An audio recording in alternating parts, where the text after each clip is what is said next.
Today's a new day, a fresh taste of new grace. Gratitude on sky high. Today's a new day, let the old pass away. Gratitude on sky high. No more chains, no more masks. Time to make a change.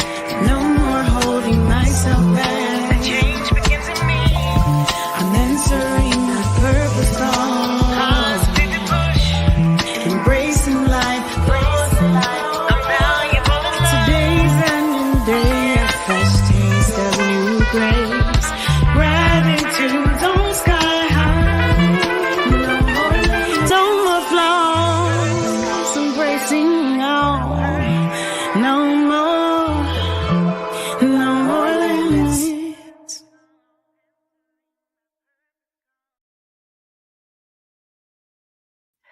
Hello, everyone, and welcome to your next episode of What's in Your Cup Conversations. I am your host, your favorite life balance and confidence coach, Consuela Nicole, and we are definitely in for a treat today. Before we get started, I want to say thank each and every one of you who's been rocking with us all this time. We are in episode 6. Hello, Shannon. I see you. Hello, David. Thank you for joining in. Roy, I see you. Or Dr. Johnson, I see you, sir.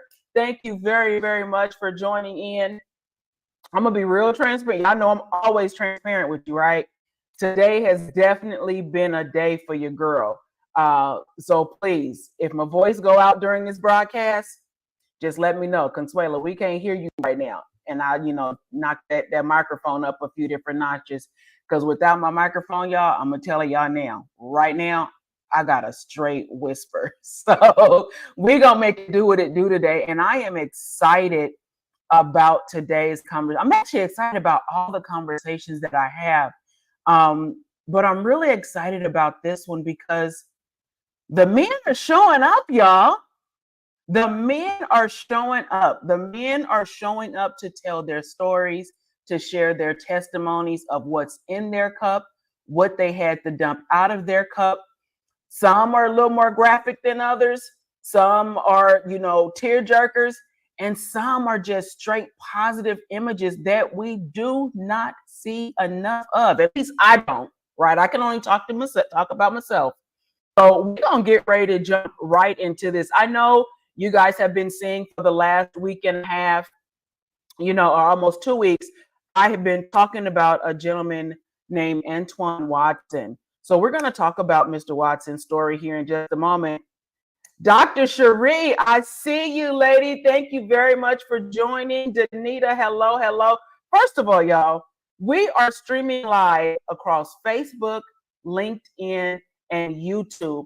And the links are being shared across the U.S. and international. So I want to thank each and every one of you for your continued support, because without you, none of this would be possible, right? So let's go ahead and talk about my guest for a minute, because I do want to bring him on because his story is a little bit different than the last one, which was different from the last one. And that's the thing about What's in Your Cup conversations. Everybody's story and everybody's journey and everybody's cup is truly, truly different. However, you can relate to each and every one of them, or someone can relate to their story. So while we're having our conversations, please make sure you share each and every one of these links, no matter if you're sharing it from YouTube, Facebook, LinkedIn, or wherever. Share the link. The stories we share may be the answers to someone's prayers. And in today's society, we're in this thing called the cancel culture, right? So some people may not necessarily be comfortable enough to tell you what they're struggling with, which may be somebody else's story. So let me tell you about Antoin, of course, right? First and foremost, he is a man of God, right? He is a devoted husband, meaning he is the head of his household. He is a father. He is a serial entrepreneur, and we're going to talk about all of that. He is also an upcoming author. We're going to talk about that book. The cover of his book already has me excited. So I'm waiting to get my hands on a copy because I know if it was already here, it'll be right here with me. But we know how things work. You know, God say no, not yet. So we have to wait. So I'm going to patiently wait on my copy, right? And his most recent and current journey is empowering others about being healthy. And he's doing this openly and transparently by holding himself accountable and posting it on all of his social media pages. Ladies and gentlemen, please help me welcome to the stage Mr. Antoin Watson. Hello, sir. How are you? Your mic is muted. Your mic is muted. All right, sorry about that. I appreciate you There you for having go. me. I'm super excited. I've been waiting on this thing for a while. We met each other months ago. We've been exchanging, messages back and forth. We had our conversation on Monday. I felt like that was a tease because I was ready to go on Monday. So super excited. Yes, we did. We did. We have definitely been going back and forth. I have been following your journey. I have been stalking your social medias, and I told you that, right? So you are patiently awaiting on what is to come within the next 45 minutes, right? But first, I definitely want to tell you thank you very, very much for taking the time out and coming to the forefront, right? To share your story of what's in your cup, what may have been in your cup, and what you dumped out of your cup, right? So we are definitely going to jump in. I know I mentioned right now in your cup that we know of, that the public know of, besides being a man of God, you are a husband. Hey, yes, let's do that. My cup today is lemon ginger tea, and it's room temperature with some honey. What you have over there, Mr. Watson? I need to know.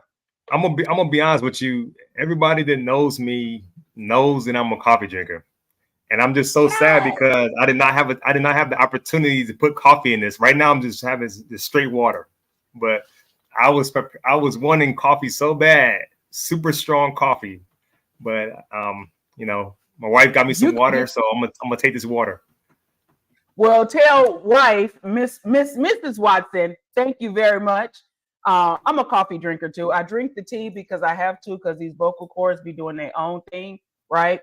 But if I could drink coffee all day, every day, I would. And the funny part about it, for me, I don't know for you, for me, the caffeine does nothing for me. So I can have decaf all day long. It's the flavor.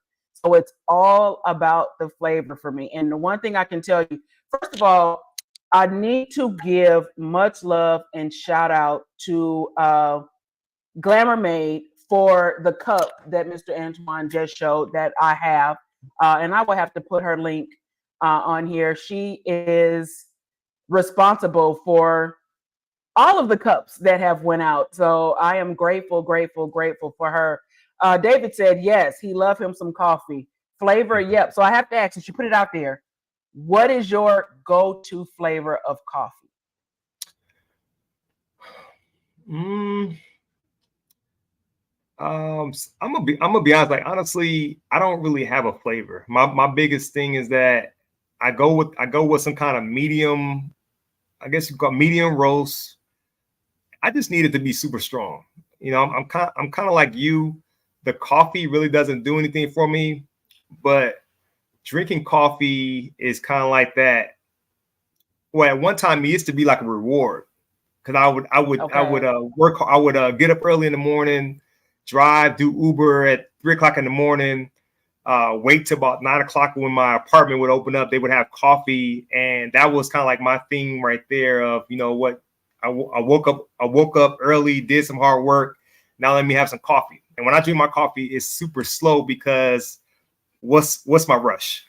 So right, enjoy it. One thing I can tell you about the cup that you shared that you just held up, I enjoy my cup, and I hope you get as much use out of it as I do, because it keep your hot drinks hot, your cold drinks cold, and if you put it in room temperature like me, it stays that way until you're done. So definitely enjoy.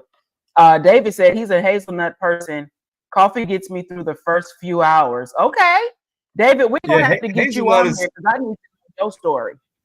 Hazelnut is definitely pretty. I didn't even think about hazelnut, but Yeah, that's definitely a flavor I would go with. Hazelnut. right, right. So let me ask you this. You know, I have to ask because right now in your spiritual cup, in your emotional cup, like I said, you are a husband, you are a father, you are a child of God, right? You are a serial entrepreneur, you are a workman as well, a corporate man as well as a business owner of many things. But I need to know first, you are a happily married man. How long have you been married, Mr. Watson? This is our fourth year, going to our fourth year marriage. Congratulations. Yes. I love the reason I brought that up is because to me, we don't see enough black love, period, right? Where we get, you know, the pictures of the single mom or the single dad taking care of the kid and, you know, all the beautiful things. However, we don't see enough of these pictures, right? I told you I went to your Facebook page. I'm gonna This be honest. is one. I didn't know I didn't know what picture you was gonna put up. Oh, you just wait. I got some pictures for you. But your family picture, right? We don't see enough of the complete or this particular family fit picture. So I want to thank you and your wife for allowing me to share this picture and putting it out there that there are some homes, like there are some homes still with a two-parent household. That may not be everybody's story, but right now that is the story of your seeds. And I want to thank you for putting that out there, right? So let me ask you this. Okay. We know who Antoine is right now, today, as of March 27, 2024. Who was Antoine, let's go 5 years ago, before you got married? Because I know, now mind you, I'm not married. I've never been married. I'm waiting on it. I know God is sending me my husband, right? But I know before you transitioned your mindset to be a husband, your mind was elsewhere, right? So who was Yeah. Antoine prior to becoming Antoine the husband? And you said within the last 5 years? So we're going to go about 5 years back because you've been married 4, right? Yeah. So let's go prior to who was Antoine before you became a husband? Well, before I became a husband, I was definitely always been a man of God, but I was a grinder. You know, I was in my one bedroom apartment. Um, I was hustling. You know, I would get up about 6, sometimes 7 days a week. I'm driving Uber from 3 a.m. to 8 a.m. You know, and luckily during that process, during that time, I was able to meet gentlemen like David Price and Dr. Roy Johnson. I met them during my process.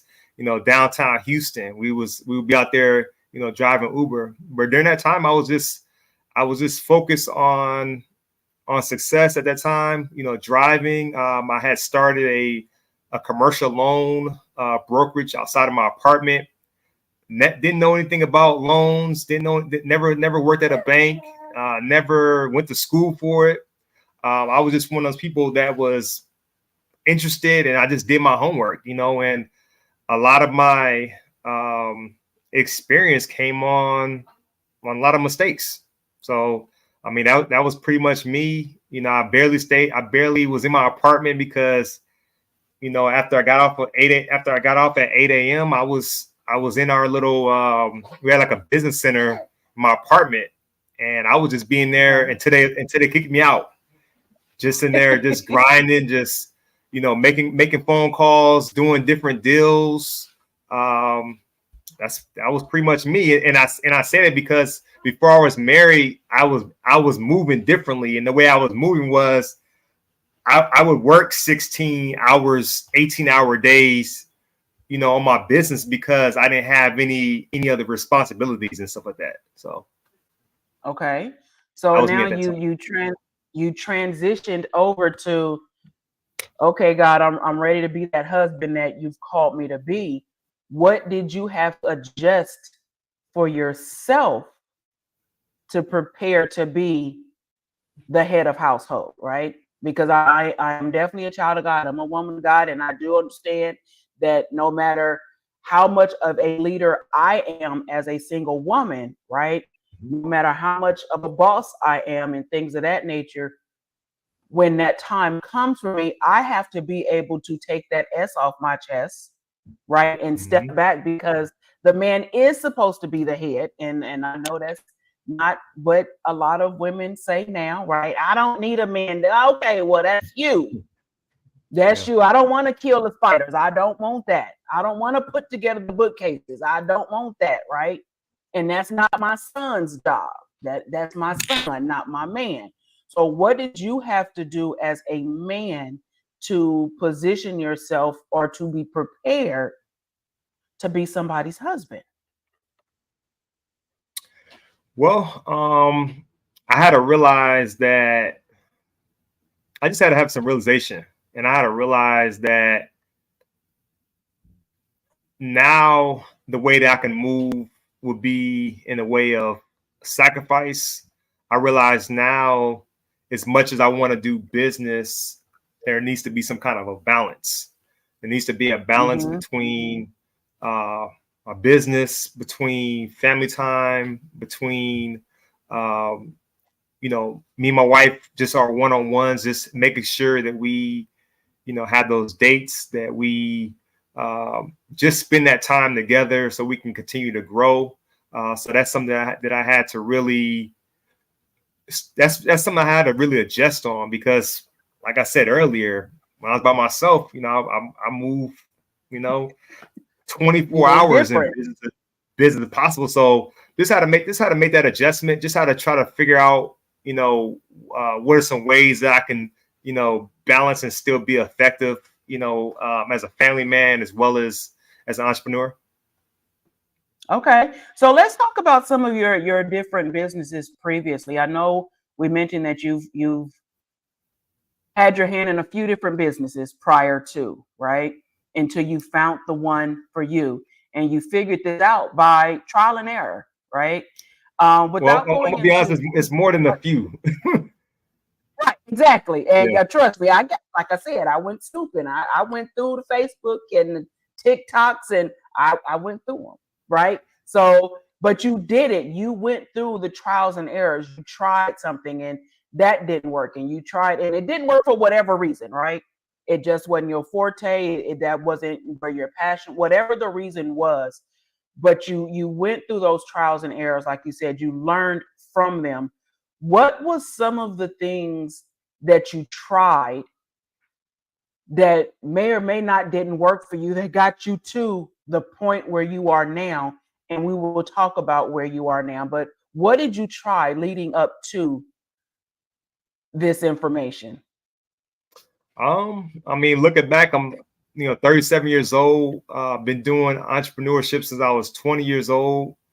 I mean, I've done everything from I had a booking agency business that I started where I was booking motivational speakers. Got a chance to work with some really well known and really popular speakers. Had an appointment setting business where I was working B2B, and I just used that experience from when I was working in call centers. Trying to think what other businesses I had. I know you touched in the life insurance side. Did life insurance for Primerica. I also did some motivational speaking in my early 20s. Was able to speak at churches and colleges and things like that. Me and a buddy of mine originally started doing YouTube videos back in the day. I believe it was like 2006, 2007. Putting like those videos are still up there, which is so funny because I go back sometime just looking at that. This sometimes it's kind of good to just look back sometime. I've seen them.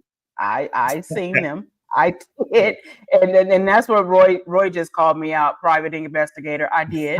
That's part of what I do. I go back because something that you may think isn't, important enough, or I shouldn't mention, may be exactly what someone else needed to hear and to see, right? So definitely leave those videos up, as long as it's not breaking no laws and, putting you or your family in jeopardy. Leave them there, because somebody is praying for those videos, right? Mm-hmm. So I know there are a few things, because you have your corporate gig, but you also have your business that you are working on. And one of those things, first of all, I'm going to tell y'all, I love this cover.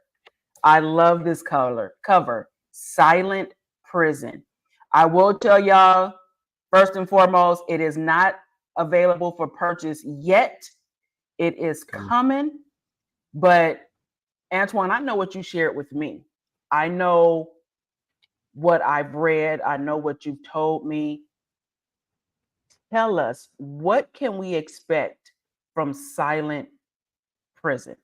Because what they don't see, and I know they can probably see part of it, but both pictures on this cover is a picture of you in 2 points, in 2 different points in your life, correct?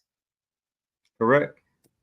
Tell us, give us a little insight on what is Silent Prison without giving too much, because when it come out, we got to put it out there for you can be that next #1 bestseller. What is Silent Prison all about? Well, I'm gonna tell y'all this. A lot of times when people talk about prison, they're thinking about the prison with the bars, and my prison was more internal. I grew up with a lot of ambition, and my ambition churning at some point in time became my obsession. And I started having this battle between my ambition, my obsession, and where I was at in life. And so many times I'm in these jobs early in my life, early in my 20s, and I'm hating the job. I can't make sense of the job. I can't make sense of how this is gonna get me towards that vision, because God gave me a vision early. And I always say that God led me to Les Brown, because that was the first time I saw somebody that looked just like me.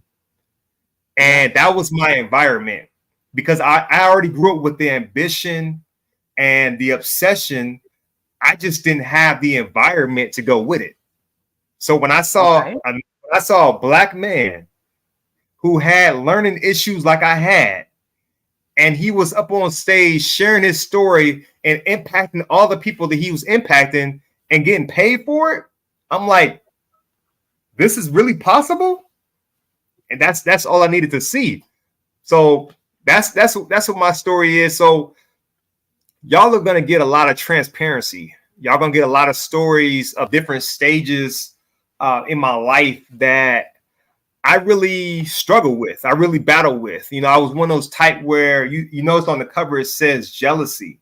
I would see a lot of people that I grew up with, and I would see where they were going in life. And then I'm looking at myself, and I'm like, dang, they got the house, they're married, they got the 6-figure salary, they got all this stuff for them. Man, look at me, I'm sitting here at this little job making $7.25 an hour, and I just don't know how to make sense of that. So I just had these battles that I just continue to deal with. So to sum it up, y'all, this whole story is about me learning how to surrender and learning how to break free of this battle that I had for almost 20 years. Wow. What did he say? Your story is not their story. That is very, very true, right? You can see everyone with the cars and the trips and, the fancy homes and, this, that, and the third. And one thing I tell my clients, and even matter of fact, when I talk to my clients or when I talk to, you know, some of the kids, because I go into transitional homes and youth groups as well. And one of the things I tell them is that, yes, you see someone living in this big fancy home, but how do you know they have, when they go in, they can flip a switch and turn on their power, right? Yeah. How do you know when they go in there, can they open their refrigerator and there's food in the refrigerator? Yes, they just went out and bought this Maserati, right? However, do that Maserati have gas in it? Do that Maserati have insurance on it, right? So we see the outside, but we don't know everything that's going on in the inside. Henceforth, of why we have What's in Your Cup conversations, because we see you on the screen, you know, you holding yourself accountable, you talking about a learning disability, you out there getting your workout on, you know, you're doing this 60-day challenge or however far you're doing it, right? You're showing, you are now becoming that, well, he got a wife, he got 2 kids, he's a businessman.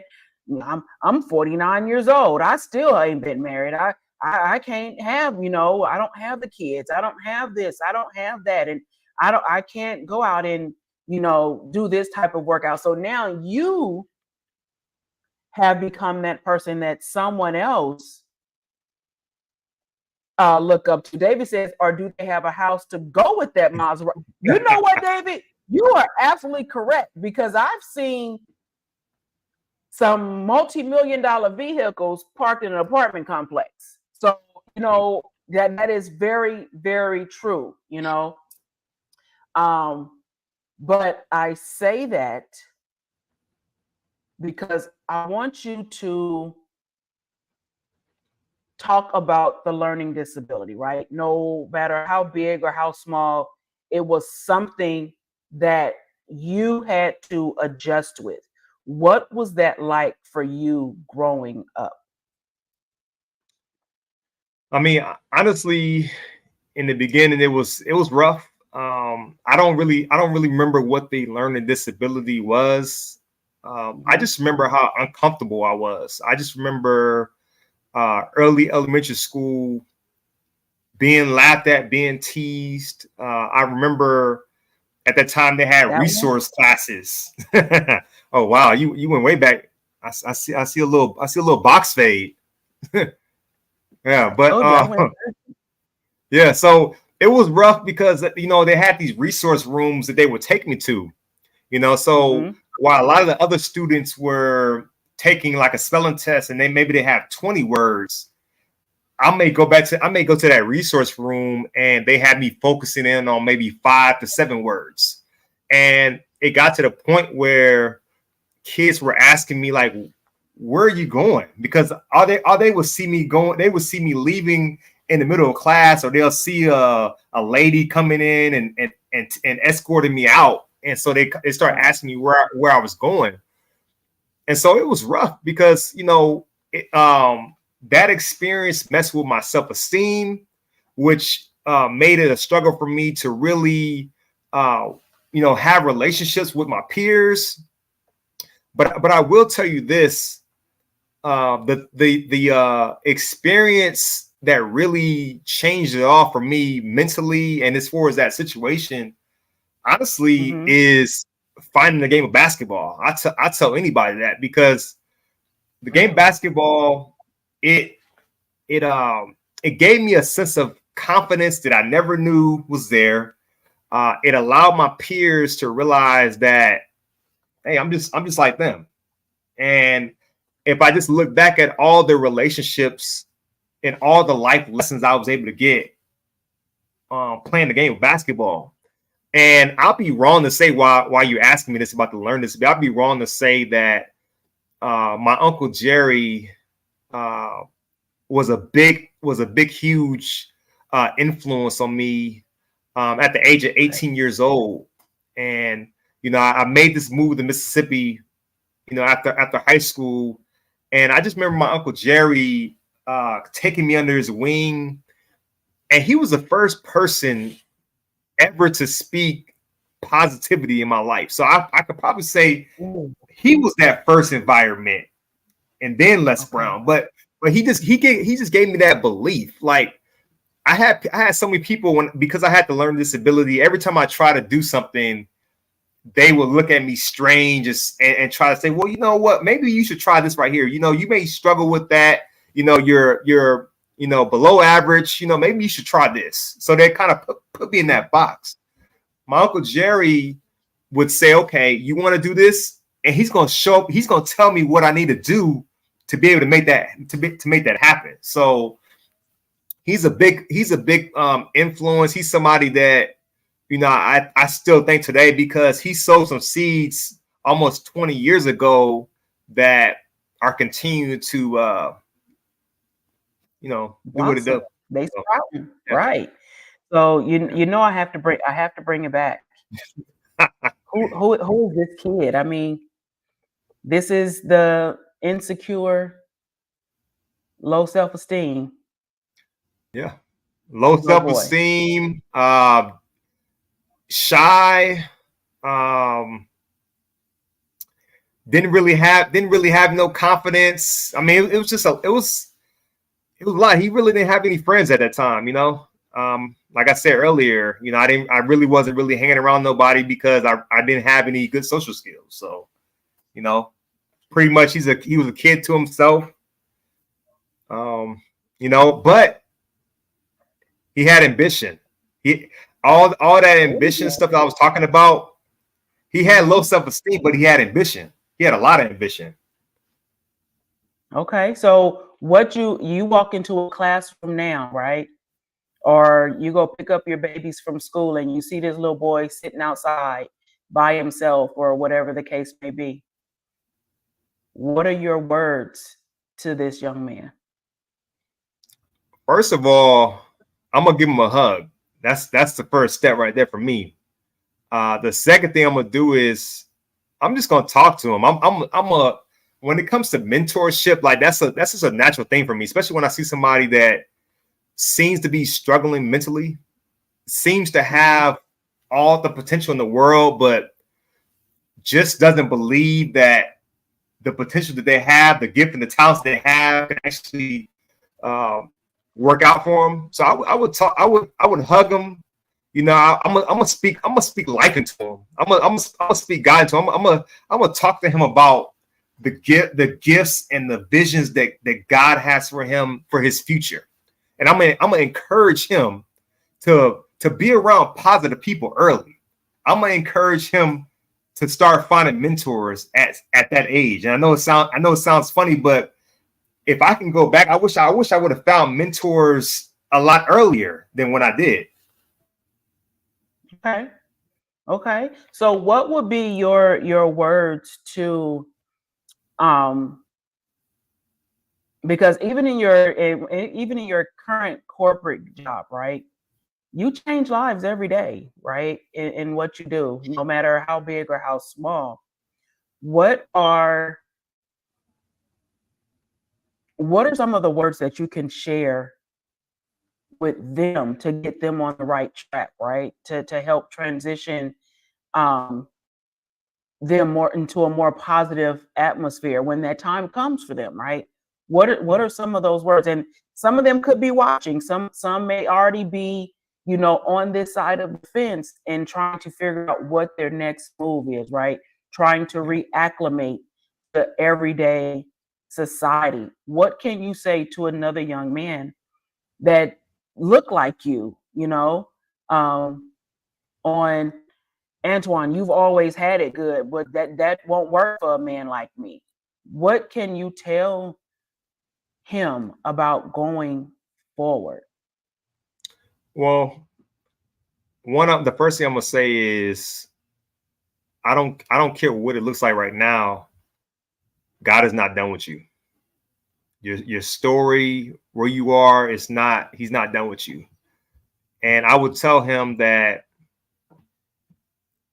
no matter what, life is different. There's different seasons in life, and some seasons are going to be harder than others, and some seasons are going to feel like you're not going to make it. And I will encourage him during those seasons, especially, you know, building that relationship with God, which will give him the faith, also the mindset to be able to endure when those seasons start getting tough and rough, and you start having all these things that kind of start happening to you, and you don't quite understand. Like it makes me think about different experiences that I face in my life, and I couldn't understand why they was happening, but looking back at it now, those seasons had value. So I would tell them, like, look, do not quit, do not give up. God has something for you. I'm pretty sure if you sit down and you build that relationship with God, not only is he going to strengthen you as far as your faith, but he's going to reveal to you the visions that he has for your life. And the one thing that I've learned, especially over these last couple of years, is that sometimes it may look like you may be like, God, really? You got me here? You got me going through this? Like, I don't even understand like what is I don't even understand what the other side of this even looks like. I don't even understand the whole purpose of this. You got me here. Like, it honestly kind of reminds me of my first night at the prison. I'm like, wait a minute. I see roaches and rats. Like, God, you sure you got me here? You sure you got me in a place like this? Because all I'm seeing is the rats and the roaches. That's all I'm seeing. I don't know what the purpose of this is. That's all I'm seeing. So, don't hey young man, do not look at the physical, because sometimes that's what's going to really mess you up. So just stay focused. Number one, build that relationship with God. Stay focused. Find you some mentors, and then start reading books. Start listening to podcasts, because it's so important that you start pouring into your mind. You start pouring in positive mindset, personal development, and just keep on going. Absolutely. Because sometimes these right now journeys be like, God, for real. This what we're doing? I don't know about these, being your strongest soldier right now. So I get it. Trust me. Woo, yeah. I get that, right? Especially when you are being put into a season of silence, right? And okay, God. Yeah. But you know what? I was reminded that if we truly saw the big picture, if we saw everything, every step of the way ahead of time, we wouldn't move. It would literally scare us to move. You also wouldn't need faith. You also wouldn't need faith.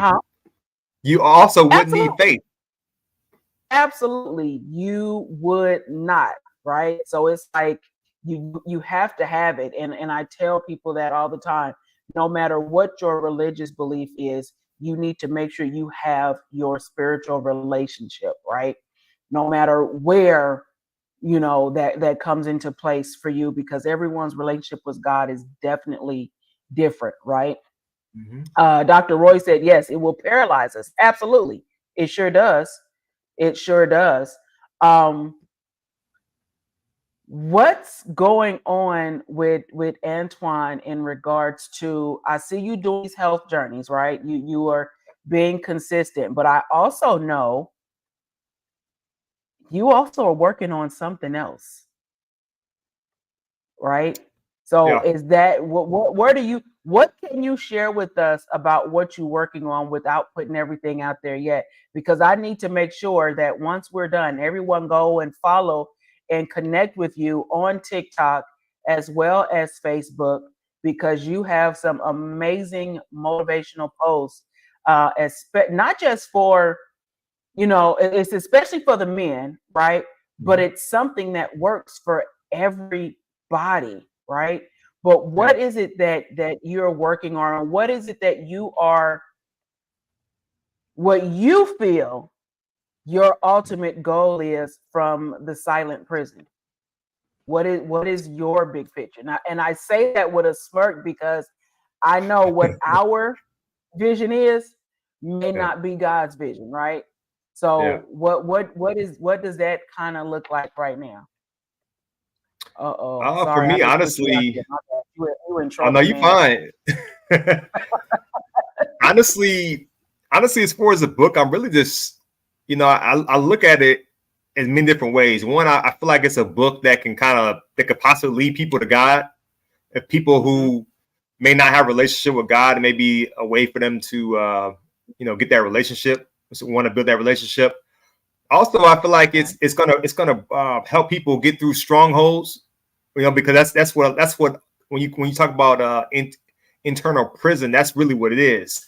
There's stronghold battles that the enemy has over us, and sometimes it's a chokehold, and a lot of times we just don't know how to get out of that chokehold. And so this will hopefully encourage people to surrender. This will hopefully encourage people to understand and learn about contentment, because that was the big lesson that God took me on through this journey. This is the opportunity for people to uh, go on their own self-discovery process. I feel like working at the prison, it was like a mirror for me. But I would say it was a mirror for me, but it was also my rehab, because at night while these inmates are asleep, I'm journaling and I'm going through my own self-discovery process. I'm asking myself questions, because there was still a lot of internal issues that I was dealing with that I needed to get fixed before God allowed me to be able to see my becoming. Okay. So before we end, if and I want this to go to the men, right? I want you to talk directly to the men right now. Um, how important is it for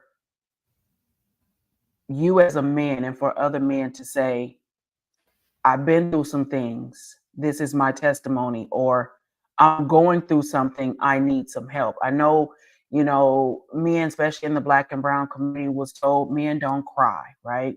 Men don't ask for help. You got to push through it. You got to tough through it. That is not necessarily the case, especially anymore, right? Because in order for a man to be the head of household, he needs to be able to, at least I feel, he needs to also have his vulnerable side with his helpmate, right? But what can you say to the men that's struggling right now, with that age old, no, man, I'm too strong to cry. I don't cry, What can you say to that man, to that brother that's looking at you right I'm gonna say it like this: um, you're strong, but it takes strength to ask for help. It takes strength to reach out to somebody and seek help. And by you not, first of all, a lot of times we may seem strong until we sit down and have that self-discovery, or until we start getting put into certain situations. Prime example, I know for me, I was dealing with confidence issues. I was dealing with self-doubt issues. And I realized that by me holding on to those and not reaching out and not seeking help, that was just going to hold me back from doing anything that God has for me to be able to do. Um, so yes, you're strong, but be even stronger and reach out to somebody. You know, um, open up. Really, really, really evaluate yourself. I had to do that. I had to really, you know, I had to really go deep with myself, and it was something that I had never really done before. It was something that I was kind of just trying to be strong and everything like that. But one of the things that I found as I was going through my self discovery is that a lot of us men, we have a lot of childhood trauma that we went through as children. And the issue is that we never get that result. We never get those issues resolved, and we bring those issues into relationships with your wife. We bring those into fatherhood. So, and also too, I just learned in this journey that if we don't work on our issues can be transferred over to our children. And I just knew that I wanted to be the best husband and father for my wife and my children. And I knew in order for me to do it, I had to do some work. I had to call a Freddie Jones, or I had to call, Roy or David or Uncle Jerry. I had to call and reach out to somebody. Elder Bogan. There was so many people I had to reach out to. So I don't know. I would just pray that, if you're out there and you are, thinking you're strong, I'm gonna be honest. It's not gonna make you feel. It's not gonna make you look weak by seeking help. It's not. It's going to open up some things, and it's going to teach you about yourself. It's gonna reveal some what's it called? What am I trying to say? It's going to reveal. I lost my. Definitely who you are. That's how you know it's good. Self-awareness. It's going to reveal some self-awareness, because we have a lot of patterns that we do constantly, good and bad patterns, that we will never really know until we sit down, get deep, get with a mentor. And the thing about it is, guys, you don't even have to get with a counselor. You can get with somebody that you can get with a mentor. It was times that Roy would tell you, it was times I was sitting down with him, frustrated, trying to figure out, why am I having self-doubt issues? Why am I having confidence issues? Or I sit down with like a Freddie Jones or Elder Bogan or my uncle, and I'm just I'm asking them the question, because it's so frustrating me, because I started finding myself in these great blessings. God was giving me the blessings, but because I had self-doubt issues, because I had confidence issues, I couldn't produce. I couldn't execute. Self-sabotage. That's it. Okay. Antoine, I appreciate you taking time out of your life, out of your family life, to spend the last 50 minutes with us here on What's in Your Cup Conversations.